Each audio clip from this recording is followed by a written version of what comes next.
Olá pessoal, tudo bem? Eu tive que abrir novamente aqui a live, né? Tive que fazer a reabertura aqui da live, ah, justamente porque houve chegou a travar um pouquinho, né? Então travou tudo, vamos reiniciar, né? Faz parte aí, que todo mundo já sabe, né? Todo mundo que acompanha as lives já sabe dessa situação que muitas vezes ocorre, né? Então eu estava dizendo, né, vinha dizendo justamente que tivemos vários assuntos sobre o SMA, falamos sobre os projetos ligados a crianças que estão em acolhimento institucional, projetos imprescindíveis, necessários para a nossa região aqui né, de Santa Catarina, Florianópolis, ou para todo lugar do Brasil, onde você estiver nos ouvindo, projetos que podem ser implementados. Já falamos um pouquinho de alguns detalhes do pós-adoção, alguns detalhes das crianças em acolhimento. Então nós já tivemos alguns temas aí bastante técnicos. Hoje falaremos, né, teremos um depoimento, né, pessoal do nosso amigo Paulo Sérgio, que é um gigante, que tem uma história maravilhosa aí para nos contar. Acredito que ele já deve estar acessando novamente, tive que reiniciar aqui, né? As pessoas já estão voltando. Vão me avisando, viu, pessoal? Eu conto com a contribuição de vocês, tanto para as perguntas, né, que são muito bem-vindas sempre. Muitas vezes não dá para passar todas elas aqui, mas na medida do possível a gente vai conversando. E também, né, para esses apontamentos com relação ao áudio, se está tudo ok, o vídeo, né? Acredito que agora vamos só aguardar o retorno do nosso amigo Paulo Sérgio, né? Paulo Sérgio já nos ouve, ele ainda não está presente, em breve. Então, pessoal, hoje realmente um relato sobre uma história que o Paulo Sérgio vai trazer para nós, né? A história dele, né? A história que ele vai contar, poder contribuir, dividir, compartilhar conosco. Está aqui ele presente, agora sim acessou, né? Isso agora apareceu para mim aqui, certo? Combinei com o Instagram, que era na segunda tentativa, né? 100% certo. Vamos ver agora se o Instagram vai cumprir a promessa. Paulo Sérgio Ok, nos ouve, agora apareceu. Opa, maravilha. Agora sim. Aí, eu mudei é de conexão. legal. Eu também tive que alterar aqui, mas que bom que deu certo. É sempre. Não tem uma vez que eu não fico ansioso com isso. Todas as vezes que dá algum tipo de problema, eu fico, ai meu Deus. Não, tem que estar certo. Tá certo. Mas Paulo Sérgio, vocês estão vamos me lá, ouvindo eu bem? vou Tá ok? apresentá-lo. Eu estou ouvindo bem. Pessoal, respondam aí também, na medida do possível, por favor, né? O pessoal vai acessando agora. Paulo Sérgio, olha, muito obrigado pela sua presença, né? Por ter vindo, por disponibilizar aí o seu tempo, trazer as suas experiências, compartilhar conosco e trazer também essa história pessoal, abrir, né, o seu coração conosco, trazer essa mensagem. Eu e aí eu vou fazer aqui uma apresentação bastante diferente, né? Eu quero trazer uma percepção que eu tive, e aí não faz muito tempo, pessoal, então eu vou apresentá-lo para vocês assim, quem é o Paulo Sérgio, né? Em oportunidades já sabia, né, que ele estava participando do movimento, já conhecia mais ou menos, quando eu não estava na Angad, né? Então só a primeira coisa, como eu estou assessor jurídico na Angad, o Paulo Sérgio ele é um dos fundadores da Angad, né? E ele vai contar para nós aqui. Ele é atual diretor da Angad, diretor financeiro, e já foi presidente também da instituição, né? Que é, a instituição aí que congrega os grupos de apoio do Brasil todo, né? Que milita em prol dos direitos da criança e do adolescente, das crianças que estão em acolhimento, né, em prol da adoção. Só para vocês entenderem, eu o vi pela primeira vez, e aí, né, faz parte dessa apresentação, eu logo percebi, né, ele pediu a voz para falar num auditório que tinha assim cerca de, imagino que umas 70 pessoas, e aquela conversa, etc., estava tendo algumas deliberações, etc., e o Paulo Sérgio pediu a voz, e quando ele pediu a voz, fez-se um silêncio, né? Fez-se um silêncio. E quando começa a falar, eu percebo o tamanho do respeito, né, que as pessoas têm por ele, né, o respeito imenso pelo conhecimento que ele já acumulou nesses anos, pela história de vida dele. Então, dali, ele ganha mais um admirador, né? Mais uma pessoa que também se silenciou para ouvir o que o Paulo Sérgio tinha a dizer, né? Então, com essa apresentação, né, eu gostaria de convidá-lo a falar aí um pouquinho sobre a vida dele. Paulo Sérgio, um abraço, né? E, por favor, né, conte um pouquinho para a gente, né, essas histórias de adoção, né? Você se apresenta também muitas vezes como pai e filho. Como é que é isso para você, Paulo Sérgio? Bom, boa noite a todos. É um prazer aí estar batendo um papo com o Leandro e todos aqueles que acompanham as suas lives. Imagino que a boa parte deve.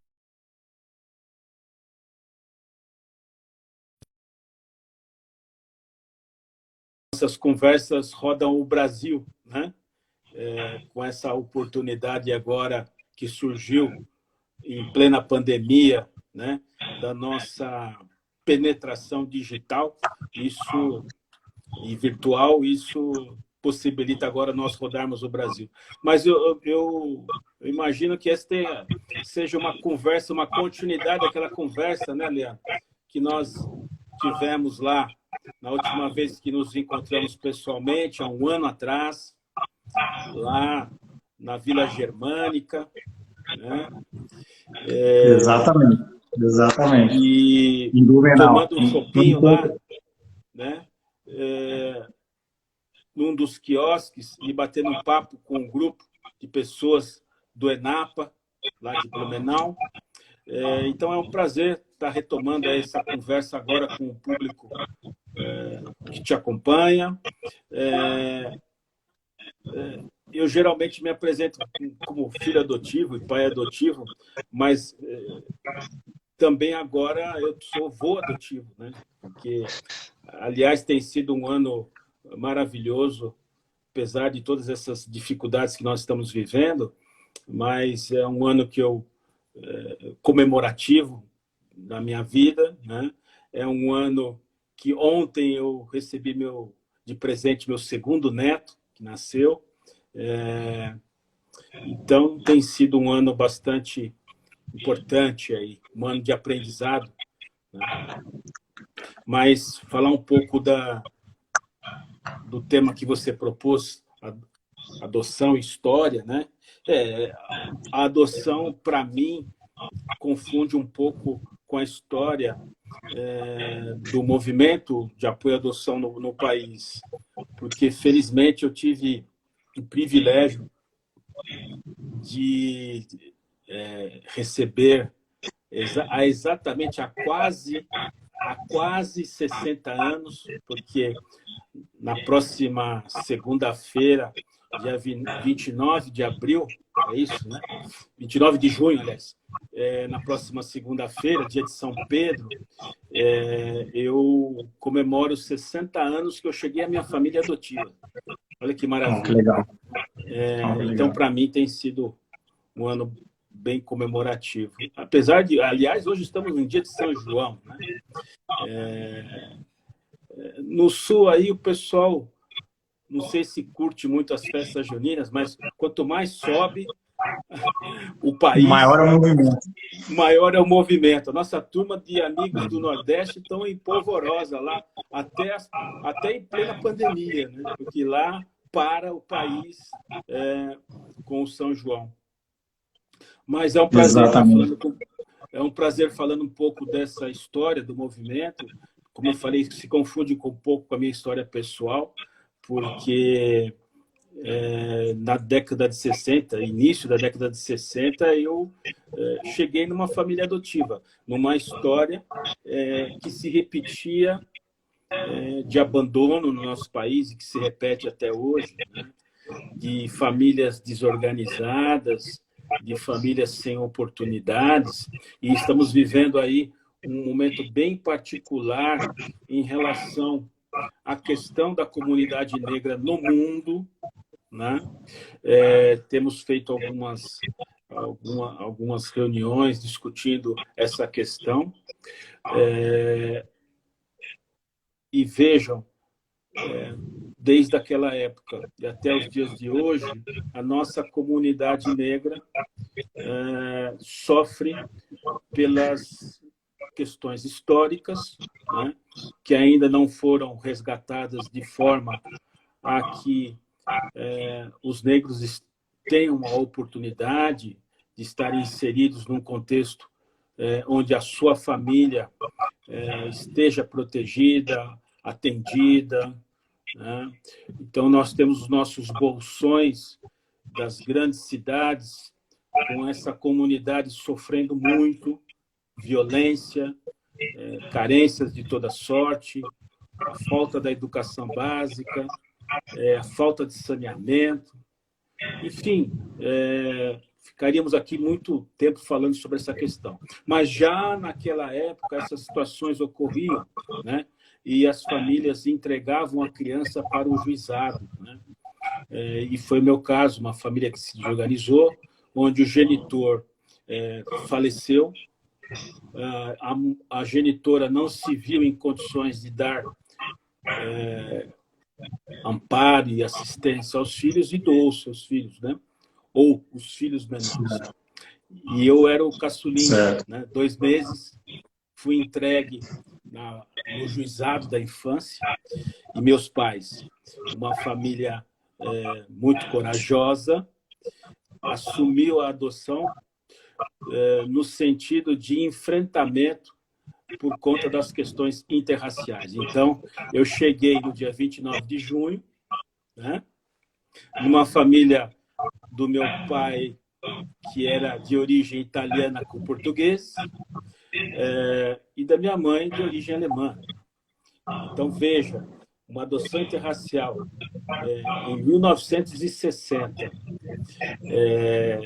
nestas características, era um verdadeiro escândalo, eu costumo dizer, né? Então, ali começou a minha história de vida, onde na minha família adotiva eu recebi uma condição de afeto, de carinho, de possibilidades de forma muito privilegiada, né? E isso me deu condições de experimentar ou multiplicar a minha experiência adotiva, também como pai adotivo. Falar da minha infância é falar de uma infância de enfrentamentos, porque, logicamente, era um impacto social. Naquela época, era criança pega para criar, não se denominava filho adotivo, né? A legislação não acompanhava, sequer os filhos adotivos tinham direitos sucessórios, né? Isso veio com o tempo, né? Com o aperfeiçoar das leis. E quando meus pais faziam esse enfrentamento social, familiar, porque a família teve divisões, parte da família do meu pai, por exemplo, não aceitou, né? Porque a consanguinidade ainda falava muito alto, né? Até o Schettini brinca, né? Aqueles que são muito ligados à consanguinidade é alguma coisa quase que vampiresca, né? Porque até hoje isso é uma coisa até ininteligível, onde se dê mais valor à consanguinidade ao invés das relações do afeto, né? Da afetividade. Então, eu recebi e tive o privilégio de ver uma família que me proporcionou todas essas condições. E até comentei, me faltou o ingrediente étnico, né? Na live que nós falamos sobre adoção interracial, me faltou ingrediente étnico, é claro, né? Meus pais não sabiam lidar com essa questão. E esse é um tema a ser discutido nas famílias em adoção interracial de forma muito clara, de forma muito presente, porque esse componente étnico é de fundamental importância para a sustentação e equilíbrio emocional do indivíduo na família interracial, seja ela de qualquer etnia, né? Então, a gente fala uma palavra rápida aos pais na condição e pretendentes que ingressarão neste projeto, nesse desafio de uma relação interracial, tenham em mente que é de fundamental importância a inserção desse seu filho no aspecto étnico-cultural que ele traz impregnado no seu arquétipo, na sua condição, né, de negro, sem as gradações de pardo, pardinho, mulato, escurinho, porque isso só desagrega uma questão étnica, né? São negros de origem... eu costumo dizer, né, que não somos descendentes de escravos, né? Somos descendentes Exatamente. de mais de 490 etnias africanas que, por consequências históricas, foram escravizados. Então, isso precisa ser preservado, isso precisa ser dialogado, isso precisa ser interagido, né? Então, é de fundamental importância. Esse componente me faltou. Eu tive que buscar e construir ao longo da minha vida, principalmente quando ingressei na universidade, buscar nas minhas inter-relações, né, para que isso pudesse estar devidamente incorporado. Eu diria que não está incorporado totalmente. Quando não se vive, tem que se construir, né? Eu só tive... Eu fico muito feliz, Paulo Sérgio. Só fazendo um parênteses, muito feliz assim e satisfeito em ouvir isso. Eu tive a oportunidade de assistir essa live, não consegui assisti-la toda ao vivo, passei somente, não consegui dar continuidade, assisti depois os 2 blocos na íntegra, né, assisti inteiro, e percebi a bagagem que você traz dessa visão, dessa importante visão, desses termos, né, justamente falar disso, colocar isso na mesa e trazer isso para dentro também dos lares dessas adoções que se denomina pela lei interracial, né? A lei traz esse termo, que tem aí por etnias, né? Distintas, né? E interessante esse primeiro ponto que você já traz, que é justamente sobre trabalhar isso dentro de casa, onde existem essas questões, né? Esses pontos também a serem olhados, assistidos. A nossa psicóloga do grupo, a Marilyn, está aqui dizendo, né? Que maravilha ouvir isso. Precisa ser dito, precisa ser externalizado, né? Falado sobre isso. Até hoje a gente encontra pessoas, aí vai falar, utilizam inúmeros apelidos, negro, né? Negro, preto, né? Enfim. Essa é a forma, não é, Paulo Sérgio? Não é isso? É mais do que isso, né? É o entendimento por completo do que significou, o que significa a cultura afro-brasileira, né? Ou a cultura brasileira como um todo, né? Com todas as suas particularidades. Porque a gente viveu por muito tempo sob o mito da harmonia das raças, né? E a gente sabe que esse véu está sendo tirado aos poucos, né? E para o brasileiro é muito bom falar que é uma pátria miscigenada, quando ainda o modelo branco é o modelo privilegiado, né? Onde a questão da comunidade negra ainda está excluída.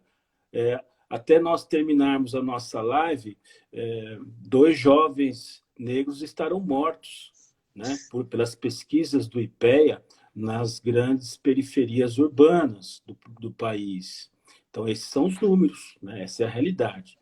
Está se conversando um pouco mais sobre isso, mas por agentes externos chegando ao Brasil. A comunidade brasileira, a sociedade brasileira ainda não assimilou isso com profundidade, né? Mas o Black Lives Matter tá mostrando para o Brasil que é possível também nós pensarmos, né, nas vidas brasileiras que estão se perdendo, né, muito na violência e na falta de possibilidades e oportunidades.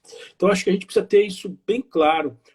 A sociedade como um todo, brancos, pretos, em geral, né, toda a comunidade, sociedade brasileira, precisa ter isso bem claro. Né? Os indígenas, o que estão sofrendo, né, ao longo das últimas décadas, né, em seus territórios, enfim, tudo isso precisa ser colocado com muita clareza, para que a gente não se perca ainda mais. Né? Então, isso daria um debate bastante amplo, mas, na continuidade do assunto, a minha história é caracterizada por uma adoção interracial, numa família interracial. Eu era o caçula de uma família de 4 filhos na época, né? Meus pais já tinham 4 filhos e eu cheguei como caçulinha. Então, era o verdadeiro xodó. Né? Depois eu deixei de ser caçula, porque a minha mãe, mais corajosamente ainda, quando eu tinha meus 17 para 18 anos, ingressando na universidade, ela adotou mais 3, né? Que são os meus irmãos, então, hoje com 40, 42 anos, e a qual uma delas, uma minha irmãzinha mais especial também, com 43 anos. Então, nessa experiência, ela foi tão rica, tão positiva, e aí poderia falar uma série de episódios, né? As questões de discriminação nas vivências sociais, na escola. Eu sempre fui um aluno, por fazer parte ainda de uma classe média, na época, sempre o aluno único, né?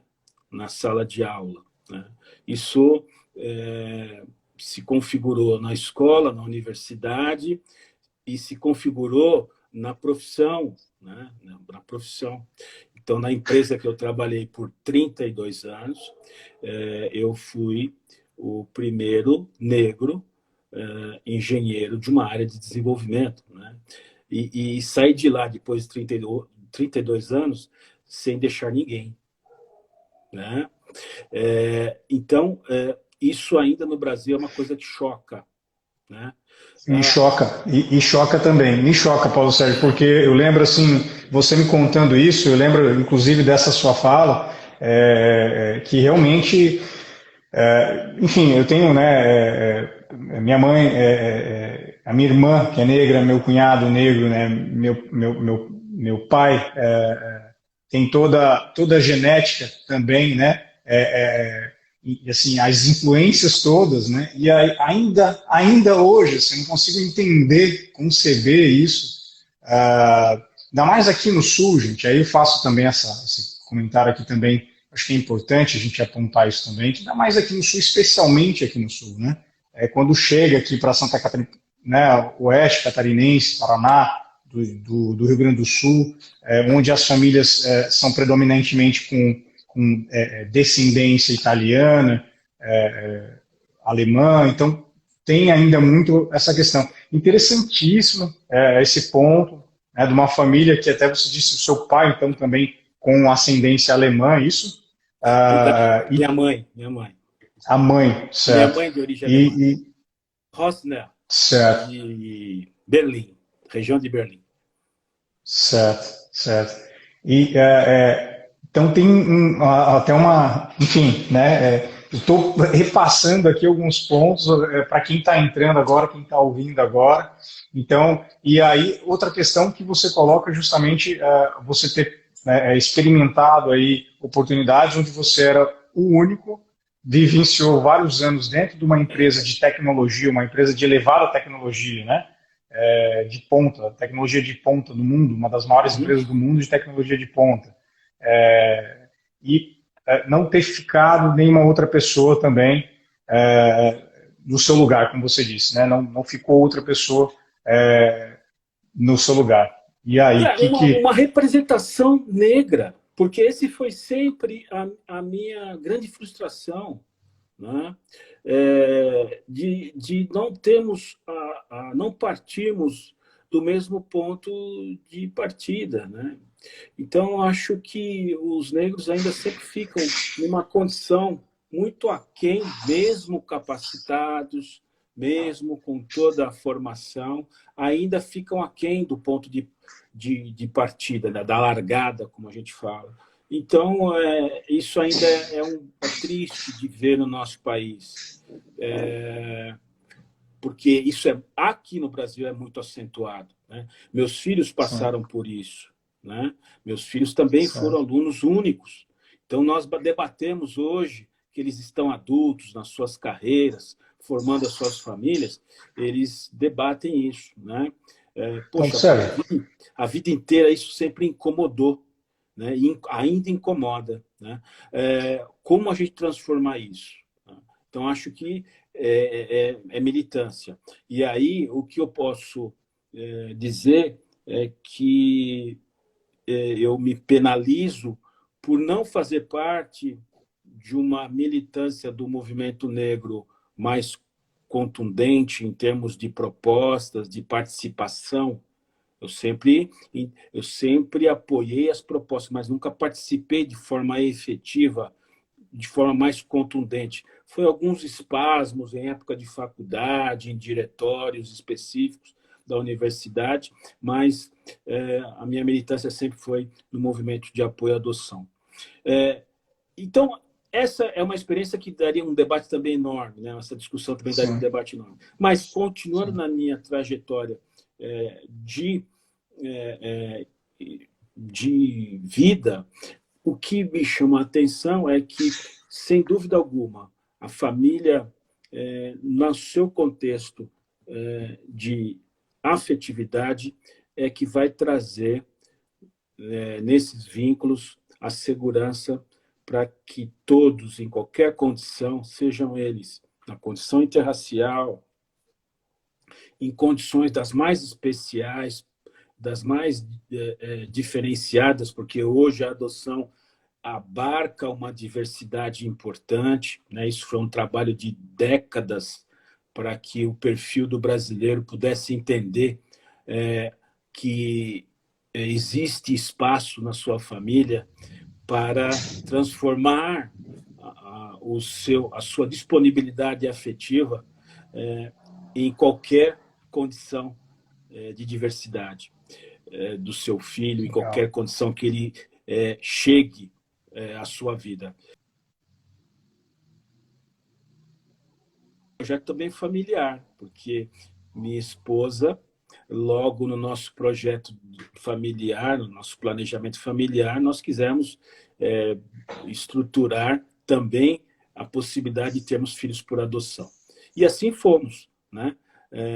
Criamos o nosso projeto, que no início eram 5 filhos. Olha, nós vamos ter no máximo 5 filhos, dos quais a gente pode ter 3 biológicos, né? E 2 por adoção, ou até 2 biológicos e 3 por adoção, enfim, inverso. Mas 5 filhos está bom, tá bom, beleza e tal. E as coisas foram acontecendo. Tivemos a nossa primeira filha biológica, mas foram chegando as propostas por adoção, é aquilo que a gente havia se comprometido, né? Porque o planejamento familiar, e isso é muito importante, no planejamento familiar, cabe a adoção. Se nós entendermos planejamento de família, de filhos, com a possibilidade de abrirmos o nosso espaço afetivo para adoção, nós estamos criando um espaço de transformação na nossa vida e de conquistas. Só quem realmente assume esse desafio e vê os resultados que traz, que pode hoje, e hoje eu estou num posto, Leandro, de coleta de resultados, tá? Então, aquele vô que já está vendo o filho, né, na sua tomada de decisão, na sua educação, enfim, né? Então você já está num certo posto mais de assistente, né? E é legal, gente. Esse posto de assistente, quem está chegando, quem já chegou, é ótimo esse posto. Porém, o resultado que nós buscamos foi de troca, de conhecimento, de entendimento, de crescimento, né? E realmente o projeto cresceu, né? Esse projeto cresceu de 5 para 11, né? Então, nós, ao longo da nossa... E eu falei que eu ia perguntar sobre isso, né, Paulo Sérgio? Eu falei que eu ia perguntar justamente como é que vocês, né, vocês dois, né, conseguiram, assim, como é que vocês idealizaram isso, né, essa construção dessa conversa, essa visão, né, como você disse, essa maturação, esse planejamento, e chegaram, assim, em 11 filhos, né? Isso é sempre uma pergunta, assim, que todos Não, querem saber. não, planejamento houve de 5, né? Mas, assim como aconteciam nas famílias mais antigas, né? Que eu tive a oportunidade de viver ainda uma época onde as famílias eram muito numerosas, que no mínimo 5, 6, 7, 8 filhos. Então, chegou um certo momento que as coisas foram acontecendo de forma muito consciente, inclusive, né?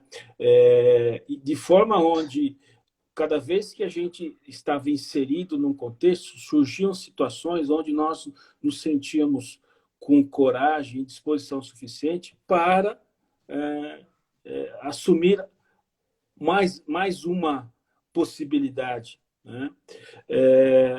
E eu acho que isso não foi uma questão que muitos entendem como uma verdadeira alienação mental, né? Porque nós fomos tidos como loucos, né?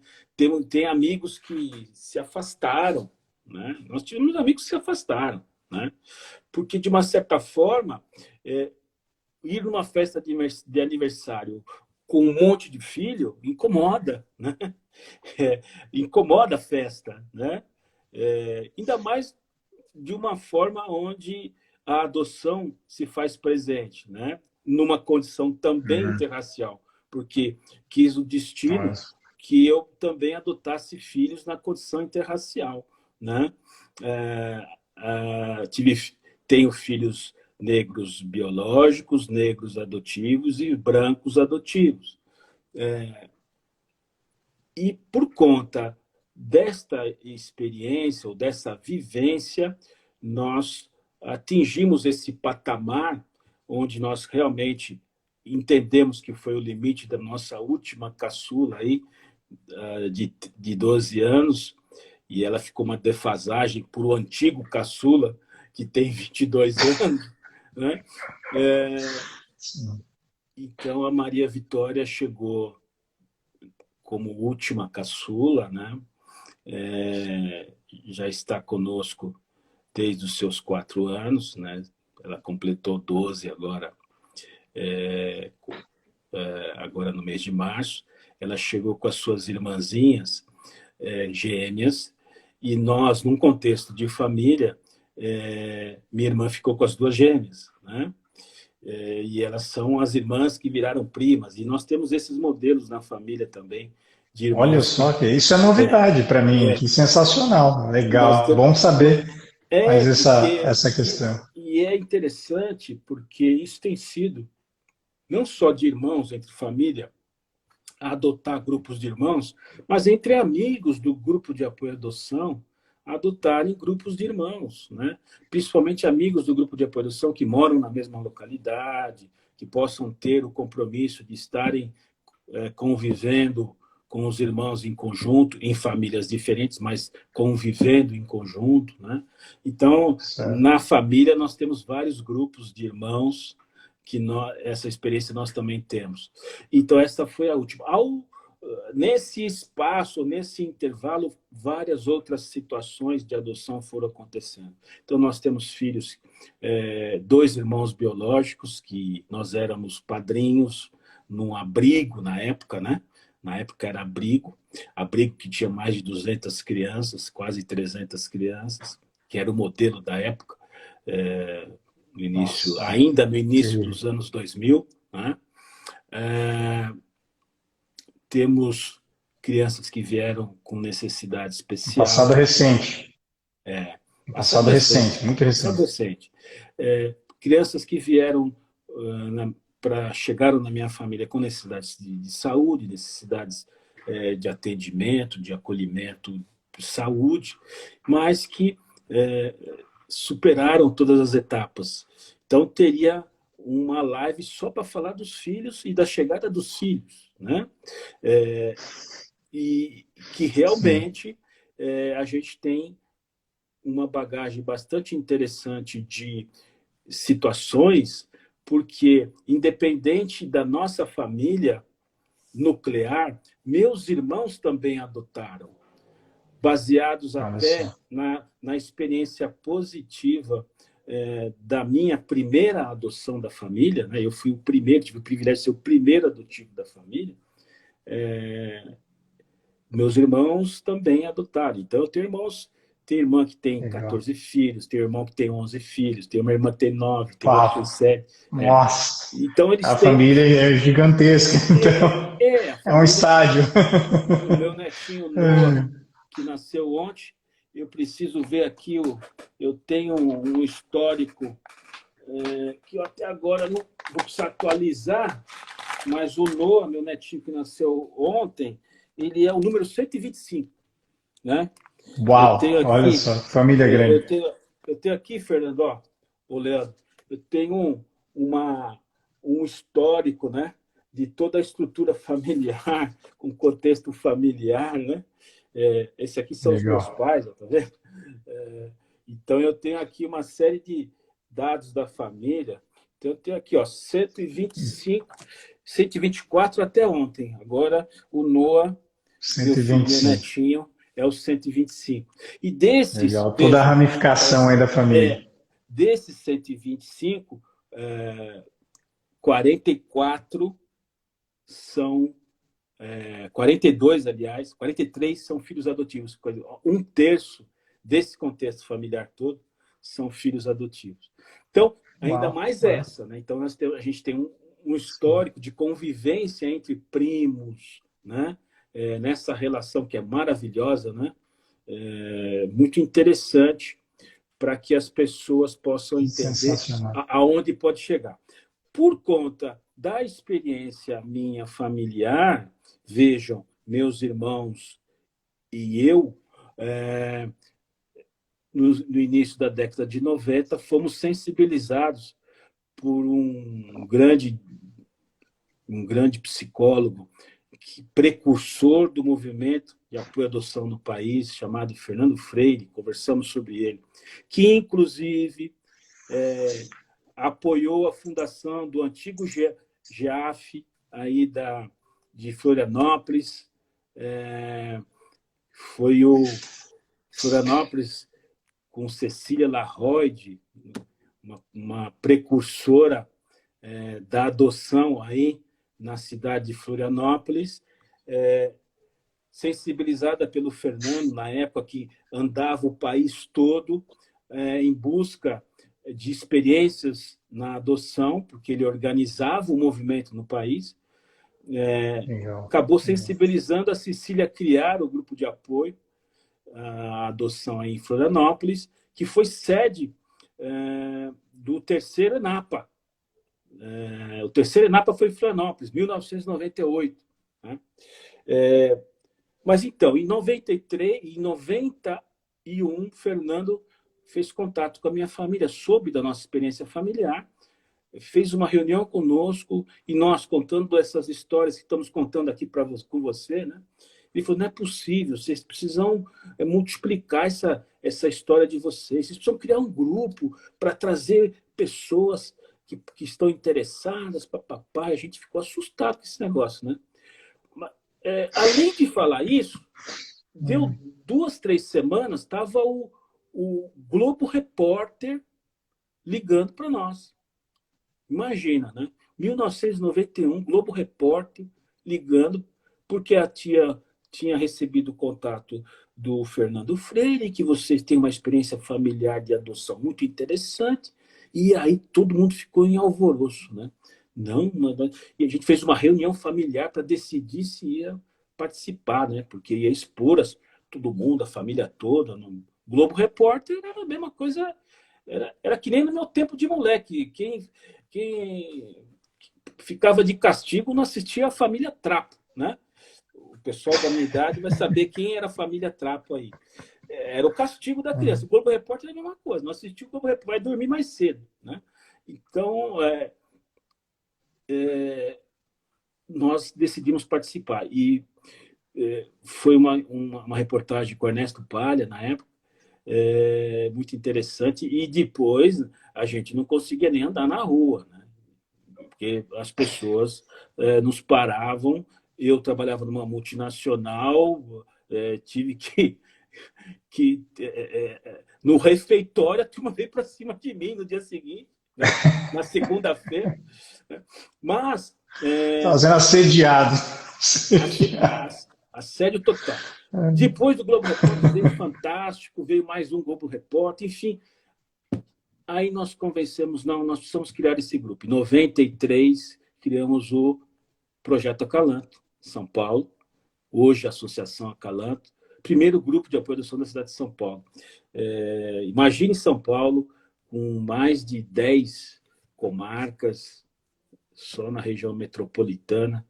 Era um universo totalmente a explorar, né?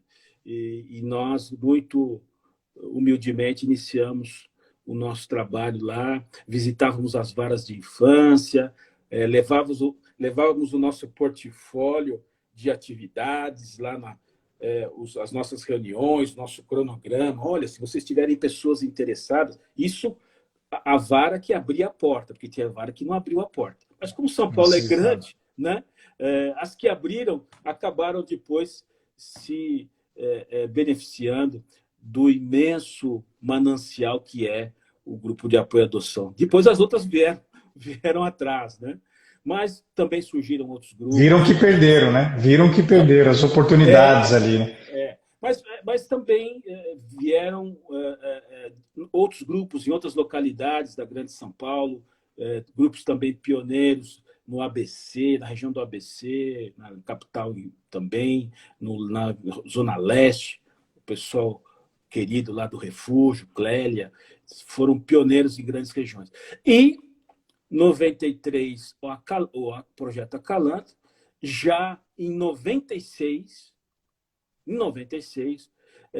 o Fernando, na sua articulação pelo país, reuniu os grupos de apoio à adoção na cidade de Rio Claro, que ele havia feito contato, para o primeiro ENAPA, né? Então, 25 de maio, Dia Nacional da Adoção, é exatamente a data do primeiro ENAPA de Rio Claro, em 1996, onde lá fincamos as bases do Movimento Nacional de Apoio à Adoção, com a Carta de Rio Claro, e colocamos esta proposta em gestação por 3 anos. Em 99, fundamos a ANGAAD lá no ENAPA de Natal, né? Então, em 99, a ANGAAD, que no ano passado fez 20 anos, que tem a grande responsabilidade de multiplicar os grupos de apoio à adoção pelo país, né? Pela sua experiência, pela sua militância, pela experiência das pessoas que estão mergulhadas nessa proposta. Hoje nós partimos lá de Rio Claro com 13 grupos de apoio, hoje somos mais de 190. Precisaríamos de muito mais, mas foi uma caminhada com ótimos resultados, né? Então, poxa, muita coisa boa. Por isso que eu costumo dizer, então, a minha vida se mistura um pouco com a história do movimento de apoio à adoção, com essa vivência maravilhosa, com amigos que nós fizemos, Sueli e eu. Aliás, Sueli é bem particular, né? Numa determinada etapa do movimento, a Sueli não aparecia, evidentemente, porque ela tinha que ficar na administração de todo o quartel-general. Né? Todo time. Todo time. Então, ela, nesta primeira etapa, ela estava muito mais envolvida com toda esta administração familiar, muito importante, o que permitiu a nossa família também ter uma estrutura mínima, né, para poder todos se encaixarem aí nas suas necessidades. E depois Paulo ela Sérgio, tem também... gente comentando, justamente o Paulo Sérgio está fazendo referência à esposa dele, né, gente, para quem ainda não compreendeu. E justamente tem pessoas me comentando aqui, perguntaram um pouquinho, minutos atrás, que daria uma live inteira sobre como vocês dois lidaram com com as adversidades, os obstáculos aí ao longo desses anos, né? A gente tem mais 9 minutinhos, né, do fechamento da live, do tempo da live. Uhum. Se você quisesse nos trazer também uma dessas experiências, uma que vem em mente, assim, marcante, seria muito bacana também. Eu acho que as experiências foram as mais variadas. Nós temos desde filhos que chegaram na condição de sorologia positiva, né? 2 filhos com sorologia positiva, isso eu estou falando no início dos anos 2000, onde o HIV era ainda objeto de estudo, e São Paulo numa condição maravilhosa de atendimento, porque foi referência mundial do tratamento do HIV, o estado de São Paulo, né? Eu recebi todo o atendimento gratuito, tinha o convênio da empresa, mas optei pelo atendimento da saúde pública, que era o top, né? E meus filhos, as 2 experiências, uma seguida da outra, os 2 negativaram, inclusive, com o mesmo prazo de atendimento, o mesmo prazo. Então, tem até experiências que só o caso dos 2 daria uma história à parte. Temos filhos que chegaram pela condição de irmãos biológicos instituídos, então, a experiência de crianças instituídas, né? Negras instituídas, recolhidas por violência doméstica, né, com uma série de traumas, de dificuldades, né? Tudo isso chegou também por conta que éramos padrinhos, e aí eles foram liberados para adoção. E os primeiros a serem contatados foram os padrinhos, e nós falamos, vamos topar essa, né? Tive um dos filhos que chegou numa adoção pós 2 devoluções, né, com quase 9 anos de idade, e hoje é meu filho com 32 anos, que deu o meu primeiro neto, né, Olha só, que tem a sua vida lá organizada, trabalhador. Então, são histórias muito legais que os maiores beneficiados somos nós, você pode ter certeza. Tivemos filhos que chegaram como bebê, mas o bebê nessa condição de sorologia, né? Que não era aceito por nenhuma família, né? E aí, modelos dos mais procurados, né? Aquele branco, bonito, né? Mas por conta da sorologia, as famílias não assumiam, porque quem cuidava dessas crianças eram apenas instituições especializadas. Certo. Mas também muitas dificuldades,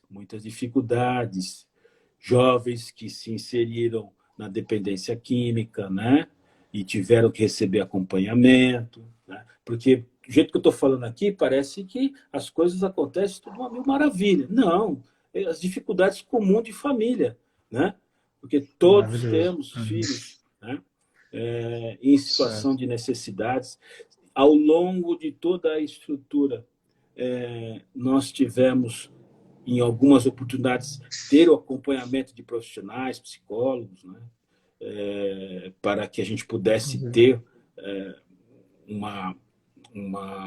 atendimento adequado àquela necessidade. Então, são situações das mais variadas, né? Das mais variadas. E hoje, 2 deles moram fora, fazendo carreira fora do país. Eu tenho uma filha, por exemplo, que é assistente social, até falei na live anterior, na Austrália, e cuida da infância e o atendimento aos aborígenes, né? É maravilhoso, porque eu nunca imaginei que ela também está ingressada neste contexto de atendimento social, justamente na infância tão necessitada daquele país, tão ultrajada aquela comunidade, uma história muito até semelhante aos negros escravizados aqui nas Américas, né? Da mesma forma, foram levados para o continente asiático e Austrália, sofrendo as mesmas dificuldades, né? Extermínios assim fantásticos. Então, histórias muito interessantes. Até falei, complementando a minha experiência de etnia afro, né?